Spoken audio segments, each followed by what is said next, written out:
People like to say Lagos is a land of opportunity. What they rarely tell you is that Lagos is also a land of temptation. Especially during Detty December, when the city itself seems to transform. The streets become alive in ways you have never seen. Music pours from every corner, downfall buses honk with excitement, and even the poorest feel the urge to live like kings. In Lagos, Detty December does not force anyone. It simply whispers, shows, and waits. It places temptation in front of you and watches to see what you will do. Some listen. Some fall. And some learn too late. This is the story of Bisi, a trader at Mile 12 Market, who almost fell too far. Bisi woke up every day before the sun touched the high-rise buildings of Lagos mainland. Her hands were rough from years of working on her market table, selling tomatoes, peppers, and onions. Business was never easy. Some days she earned enough to save a little. Some days she barely made enough to feed her children. But Bisi was proud of herself, and she took care of her family with what she had. Her husband, Colonel, was a quiet man. He had once worked at a logistics company in Oshodi. The job wasn't glamorous, but it paid the bills, and Colonel was content. Until September. The day Colonel lost his job was quiet. No fire. No warning. The company had downsized, and he was sent home. He walked in through the front door holding a brown envelope, his face heavy with exhaustion. "This year will be different," he said later that night, when they sat together in their small living room. "We must be careful. January is always long." Bisi nodded, but her mind had already wandered. She had seen the women at the market. They were talking about parties, osoebi, new hair, new phones. Every conversation ended with laughter and comparison. She smiled politely, but inside, something burned. As the ember months drew closer, the whispers of Detty December grew louder. Music could be heard from clubs in Oja to bars in Suralere. Friends called each other, planning who would wear what, who would host the best party, and which family would look the happiest online. "Bisi, this December we must show them," said one friend while arranging her new clothes at the market.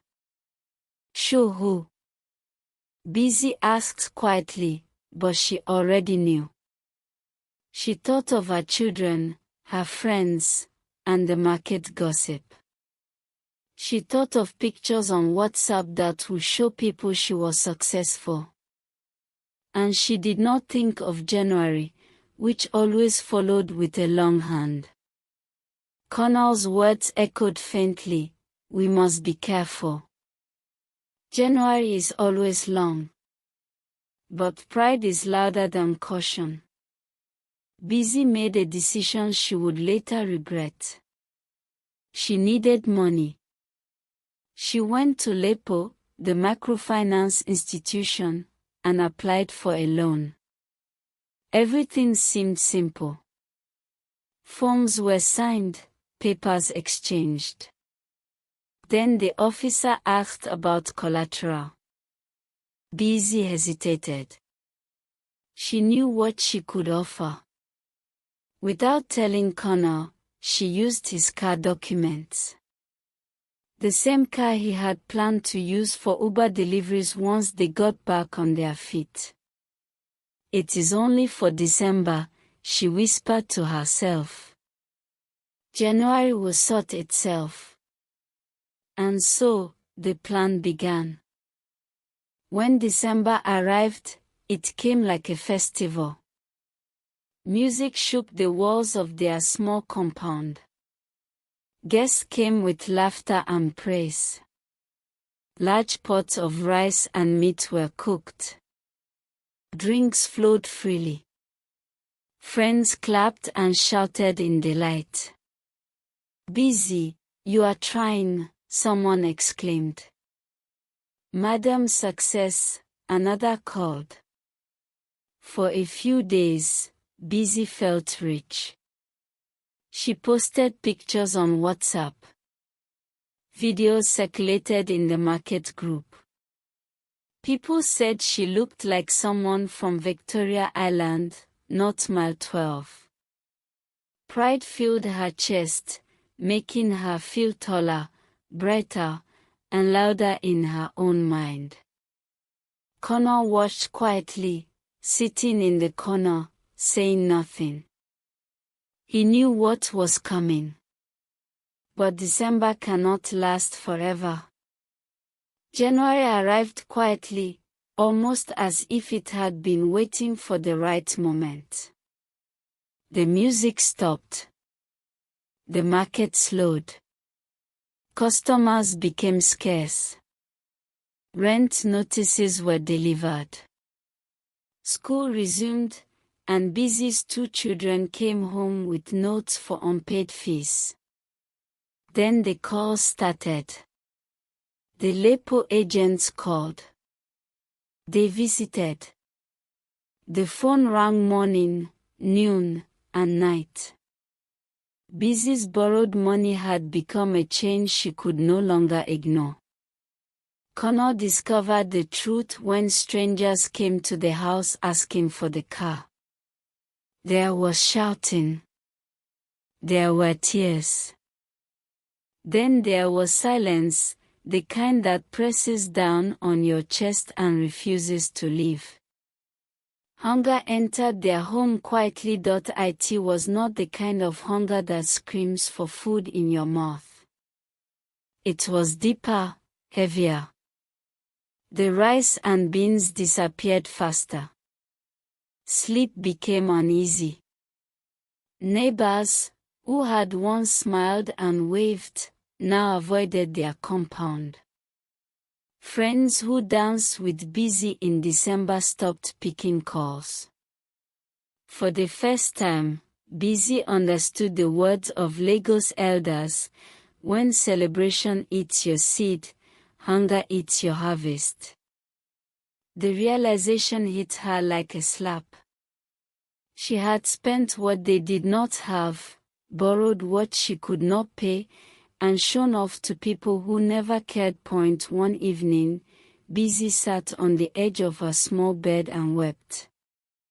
Not to complain, not to curse her luck, but to confess, to herself and to Connor. "I was wrong," she whispered, her tears falling into her palms. "I wanted to show everyone I was someone, but I forgot what matters most." Connor listened. He did not shout. He did not lecture. He simply nodded. That night, something changed. They began to plan. They sold small household items to pay a part of the debt. Connor swallowed his pride and borrowed a motorcycle for delivery work. Bisi reduced her market table and focused on steady, honest sales. Together, they met the loan officers and explained their situation, arranging a realistic payment plan. The process was slow. Every step forward was marked by a struggle, but at least it was honest. Weeks turned into months. Gradually, peace returned to their home. They managed to pay the children's school fees in small parts. Rent was settled, though late. The car was saved. And the hunger that had followed them since January slowly disappeared. Bisi learned the difference between appearance and reality. She learned that pride could make you blind to your family's needs. And she learned that true wealth is measured not by how loudly you celebrate, but by how steadily you survive. The next Detty December arrived. There was no party. No loud music, no borrowed clothes, no friends clapping for her on social media. But there was food. There was sleep. There was peace. And there was wisdom. In Lagos, wisdom is richer than noise. Bisi smiled, quietly this time. She had survived. She had learned. And she had something far greater than anything December had offered the year before, a family united, lessons learned, and a home that could withstand the storms of life. Detty December tests character. January reveals the results. Borrowed enjoyment always comes back to collect interest. Pride will always find its way into shame if left unchecked. And sometimes, the louder celebrations hide the deepest hunger. But those who listen, who plan, and who learn will survive. And in Lagos, survival is everything.